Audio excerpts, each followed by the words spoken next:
I've been seeing a lot of posts about like the whole digital ID that they're trying to push in the UK, and I was pretty pleased to see that there was enough of like a united mass non-compliance where they kind of held off on it for now, which is great because that is actually exactly how you negate these sorts of things, like all this bullshit, is that you just need enough of the population to actually say no and to actually follow through with it, because they're going to set up the checkpoints, they're going to put up the barriers and the IDs and the scans and stuff like that. But if you just have enough people just say no, like this is bullshit, I'm not going to go through with it, it actually just goes away.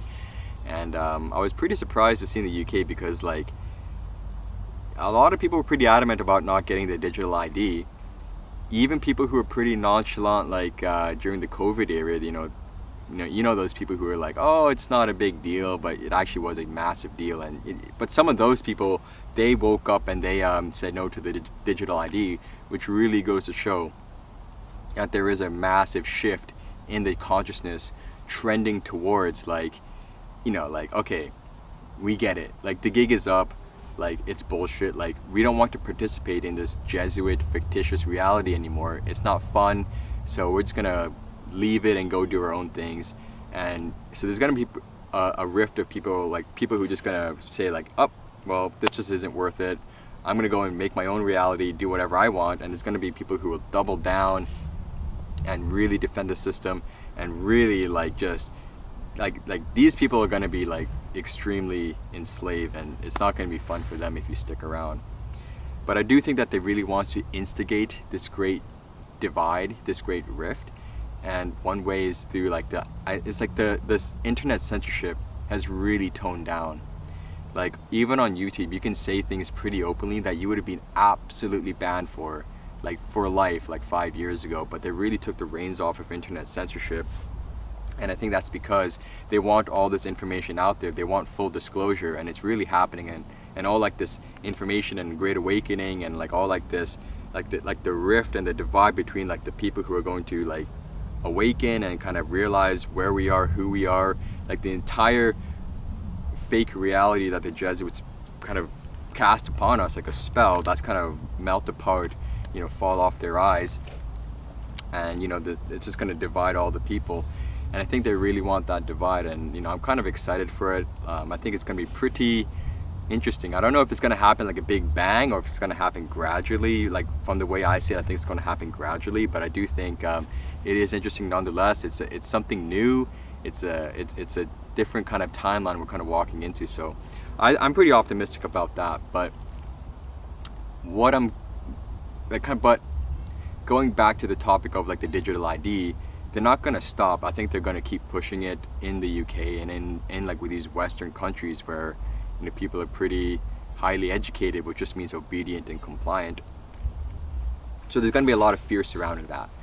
Digital IDs, CBDCs, they're going to control my meat purchases. And the thing is that if you keep saying that on the internet, like you're actually just going to manifest it into reality. So I would say like don't stop mentioning to people like these conspiracies, like, well, they're not really conspiracies, they're more like agendas that they're telling you, and it's up to you if it manifests itself into reality or not. But stop telling people like, oh, they want to implement CBDC so they can control like your meat purchases and your airplanes and stuff like that. That kind of talk isn't actually it's not as beneficial as you think. You're really just speaking that reality into existence. So when they do start pushing CBDCs and digital IDs, then they're going to create this entire smart city slave matrix. How do you deal with it? How do you get out of it? And I think I already told you the answer. The answer to that, from my own experience of how I dealt with the entire COVID era, is just through non-participation. You do not have to participate in the Jesuit fictitious reality that they set up for you. It's a novel, it's a story, right? These events, these characters you see, like the celebrities, the presidents, all these people, they're not real. They're characters on a great stage, and we are just witnesses of like the greatest story ever told. But the thing is that you don't actually have to be a part of their play. You don't have to be a part of their world. We have the ability, if we so choose, to just get out of that and do what we want with our lives and how we see fit. And this is really evident during COVID. And I think that's because, like, you know, during COVID, the great lie, right, was that there was actually no disease. Like, basically it all happened inside your head. They played it through the television, they played it through the radio, they played it through the school and the workplace and all that stuff. But none of it was real. It didn't exist. Like, the entire reality, the entire social phenomenon of a mass pandemic, it only existed inside your head. So all you had to do was not participate in that fiction, and you were out of it. And there were zero consequences for not participating in it. Yeah, you'll have some of the Agent Smiths and a couple of the police officers, they'll give you a hard time, they'll give you some shit, but, like, I mean, I saw it with myself. I just didn't participate in it. I was completely fine, never took the vaccine, really didn't, like, yeah, it was hard dealing with, like, other people and sometimes my own family. That's all good now, though. But other than that, like, things were fine. And I think it's going to be the same with the digital ID. Like, they're going to push, like, these biometric scans and, like, these, we need your DNA to make, like, this ID for you and shit like that. Obviously, you don't want to give up that personal information to them. So it's like, how do you deal with it? Well, it's just like, just don't fucking bother with it, you know? And it's like, oh, but they're gonna make life so difficult. They're gonna make it so you can't travel, you can't eat, you can't rent, you can't get a job, you can't do this and that without the digital ID. And I'm like, why are you so scared? What fear and what programs are actually holding you back in that manner? Because when COVID was at its peak, you know, I honestly thought this was gonna last forever. And I think a lot of people thought and felt that way too, like, oh my god, like, wow, they're really coming down on us hard, and it doesn't seem like it's gonna end. But I'm a ride or die kind of person. Like, I was gonna avoid all the bullshit. I was gonna avoid the vaccine, even if it cost me my life. And it's the exact same thing with the digital ID. Like, I am not scared, I do not fear. I am going to make my own way no matter what happens. It doesn't matter if they're going to start, like, banning you from grocery stores without an ID. It doesn't matter if, like, I can't rent an apartment or, like, get a new car without the digital ID. I'm gonna figure it out. I'm gonna figure out how to feed myself. I'm gonna figure out how to travel. I'm gonna figure out how to live, and I think it's gonna be completely fine. And I do think that in a lot of their predictive programs, they do show you, like, a door which symbolizes essentially a way out. It's like in the Truman Show, right? I made a video about that, like, many years ago on an old channel. But you know, when you kind of, like, allegorically break down the Truman Show, it's like you are given an option, right? You can stay in the world. It's like a movie set. It's not real, but it's all you know, and it gives you a lot of comfort because it's what you grew up in. But you can walk out that door, and it's kind of like an oblivion out there. It's the wilderness. You're unfamiliar with it. It's just new territory. That's why you're scared. But on the other side of that door, you know, at least you know the truth. At least you can be true to yourself. And it's not going to be easy. No one said it's going to be easy, but it's going to be authentic. And isn't that what's really important, what really matters?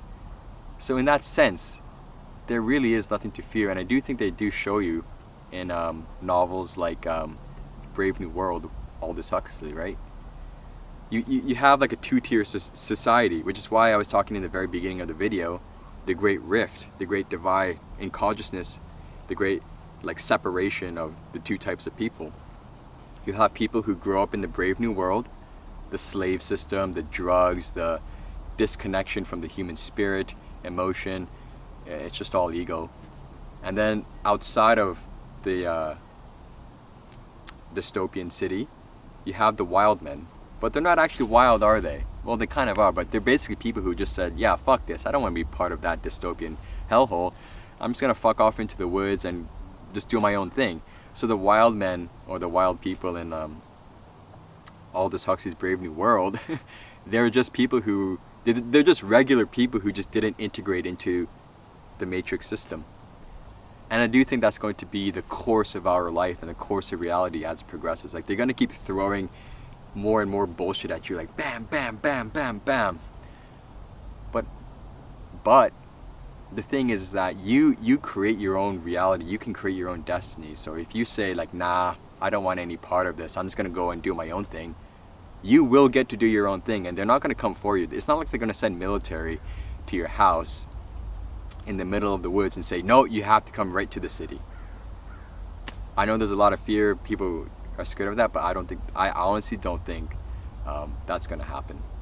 I think that is like the most important take-home message of this video, is just simply do not fear, and trust in yourself. Have a bit of confidence, man. It could take some practice, but you just gotta keep repeating, trusting yourself, and just following your own path and following your own intuition. Because like, you know that what the Matrix, the Jesuit fictitious reality, what they have to offer is bullshit, but you're too scared to try the alternative. I think that's exactly where you need to go, the alternative, despite the uncertainty. And the thing is that like, multiple realities, they kind of coexist at the same time. So let's say we do get to the stage of Agenda 2030, it's like a dystopian nightmare. Let's say there's like the FEMA camps, right? The FEMA, like that's what we were talking about in the early 2000s, but let's say like we got the FEMA camps. So the reality where you are inside a FEMA camp, right here, exists alongside the reality where you are like in a cabin, on a plot of land, on a farmstead, with your family, completely like living your own life, researching and understanding nature, ourselves, everything as you see it fit. So these two realities, they literally coexist at the same time, but the path that leads to these two realities, it starts like from you. So if you just make the right, if you just change your mindset, change your perspective, and make the right decisions that lead you towards this path of that homestead, and like, you know, kind of actually doing what you want with your life, you can have that, man. Like, you don't have to live in the FEMA camp. You can live in the homestead if you want to, but it's just your perspective and your mind that really dictates that. So yeah, boys, that's really all I have to say for this video. Just don't fear. No fear necessary, because no matter what happens, like, let's be real, this never changes. These trees are going to be here. I'm right next to a lake. That lake's going to be there. Nature's going to be here, and it's going to be the same, right? So the only thing that changes is the world, the theater, the fiction. So just don't fear, and just have faith that, you know, you're going to make it. And I think everything will be fine. So that's all I have to say about the digital ID. I'd say just don't participate, don't fear, and things will turn out just fine. Thanks for watching, guys.